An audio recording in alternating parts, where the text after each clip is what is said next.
I'm only going to say it one more time, and then you're going to lose the privilege to eat dinner. This is Ruby Franke, the mom of 6 behind the popular parenting YouTube channel 8 Passengers. On August 30th, Franke and her business partner Jody Hildebrandt were arrested after Franke's 12-year-old son climbed out of a window of Hildebrandt's home to ask neighbors for food and water. The neighbors immediately called authorities after seeing that the malnourished boy had open wounds and duct tape around his wrists and ankles.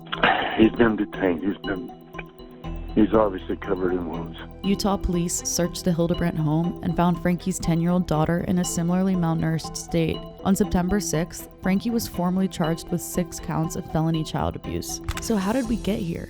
Ruby Franke had been regularly producing parenting vlogs since 2015. The controversial channel garnered more than 2 million followers before it was taken down by YouTube following the recent abuse charges. But the signs were there all along. My bedroom was taken away for 7 months and then you give it back like a couple weeks ago. Unless you find a friend who's willing to share some of their food with you, I don't think you're going to be able to eat. We're going to put a pillow and a blanket by the toilet. And you can camp out in the bathroom, okay? If you cut one more thing in my house, I'm going to take the scissors, look at me, and I'm going to cut its head off. Grandma will be so mad!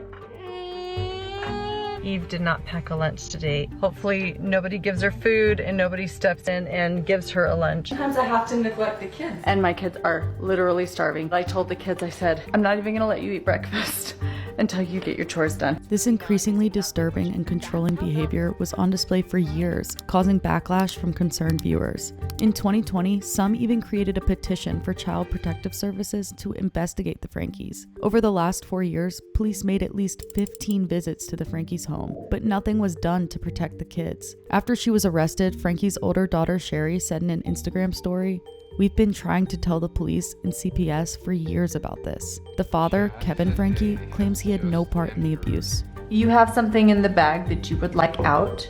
You can pay cash for it. So you learn the value of your items. Or you can do an equivalent value chore to get it back. And whatever isn't claimed by the end of the day goes in the garbage.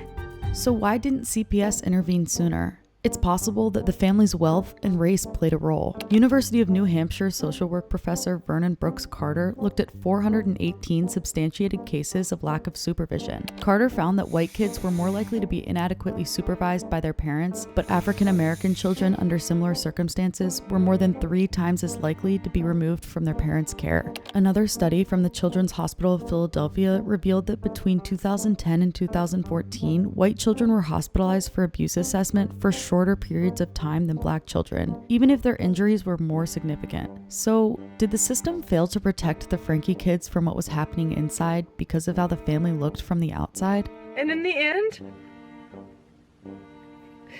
each of us will account to God